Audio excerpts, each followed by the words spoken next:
With pretty much all of my students, I tell them to practice Hanon exercises on a regular basis. And there's a good reason why, because they can really help you bring your two-handed piano playing to that next level. They involve playing simple to understand, yet a little bit more difficult to put into practice, patterns between each hand, which is really good in developing some basic coordination without making things too hectic for you right in the beginning. Okay, you can actually get a lot of these exercises for free over at hanon-online.com. I'll put a link in the description for you. So if you scroll down, you can find your first few exercises here. You just click on the one you want. We'll take a look at number 1 here for today's lesson, and there it is. So similar to the scales in the last lesson that we did, is that you want to start out learning 1, maybe 2 of these exercises per week and practicing it all week. Again, the same kind of stuff applies where you might want to learn them hands separate at first and then put them hands together nice and slow. So yeah, learn 1. I would learn the first 10, so I would learn 2 a week. That would take you 5 weeks to learn all 10. And then go back and practice them again and try to get them faster. As you can see, most of these exercises involve just playing a pattern and then moving that pattern up to the next note.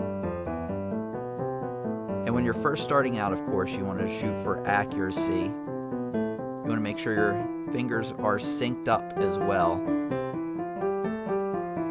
And then the tricky part is that they always have the pattern going ascending at first, meaning you're working your way up here on the piano. And then the second half, they always have you working your way down. So this is where usually the challenge comes in. It's coming the other way around. I always tell my students, it's like when you're a kid and you spin around one way, or maybe you do this as an adult, and then you spin the other way, like right after that. It's almost impossible to do. So you really got to be careful, because to me anyway, coming back down the other way is tricky because you're almost reversing the way that you're moving.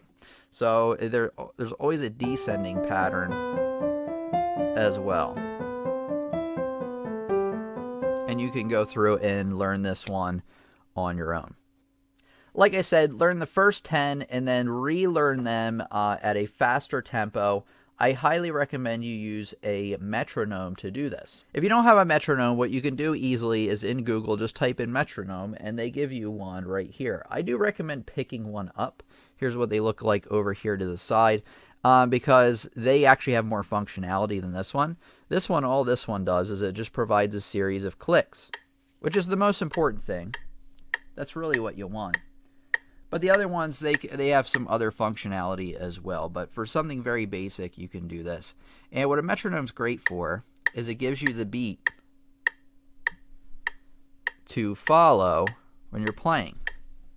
So here we go.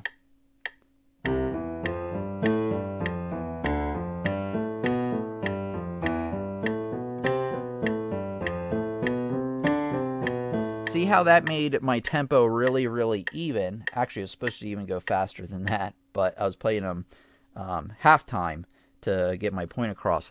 A great thing you can do is just practice it at that tempo. Once you get it good at that tempo at 100, what you can do is you can actually bump it up to, I would do it at like 10 points at a time, maybe even 5 if you need, and then you try 100, see how you do with that.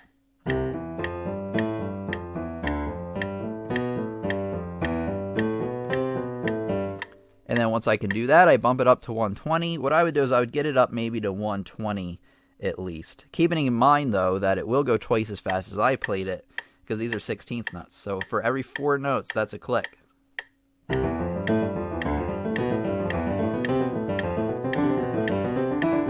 So pretty fast. I'd have to work my way up to there to get those correct.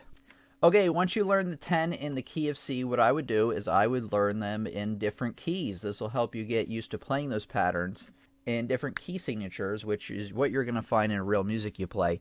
So over here to the right on the website, you can actually choose to play them in different keys. I recommend starting out with the key of G, and it's literally the same example It's now just in G. You just got to keep in mind that whenever you have an F, it's an F sharp. Oh,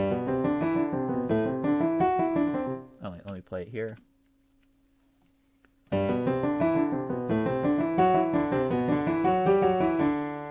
Just like that. It's the same thing, just starting in a different place with some different notes in there. Okay, 3 quick tips I have for you with playing Hanon exercises. Tip number 1 is go nice and slow, especially when you're first putting hands together. It's not a race, especially on your first time playing through the first 10, but you want to go nice and slow. Accuracy is key, and actually having your hands synced up the right way is key. Tip number 2, which is basically, I mentioned tip number 1, learn them hands separate first if you need to. Tip number 3, if you remember when we were playing scales, hopefully you saw that last lesson. I'll make sure to include a link in the description for you, that whatever direction you're moving, so say I'm playing up or ascending they call that, you want to slightly bend your fingertips in that direction. It just helps it make it a little bit easier to play. Don't bend them too much because that'll kind of hurt your wrists. It will also kind of defeat the purpose of the whole thing. Okay, now this part is up to you, is to put these into your regular practice routine so that you can actually begin training your 2 hands. I definitely want you, yes, you, to subscribe because we have new lessons coming out all the time and you don't want to miss a beat. Smash the heck out of that bell because YouTube does not let you know anymore when new videos coming out. Anyway, I would definitely want you to also take a look at this playlist right here because these are the other 2-handed piano practice sessions that we've done. So if you really are interested in getting these things working correctly, that's what you need to do. So thanks everybody. I'll see you in the next lesson.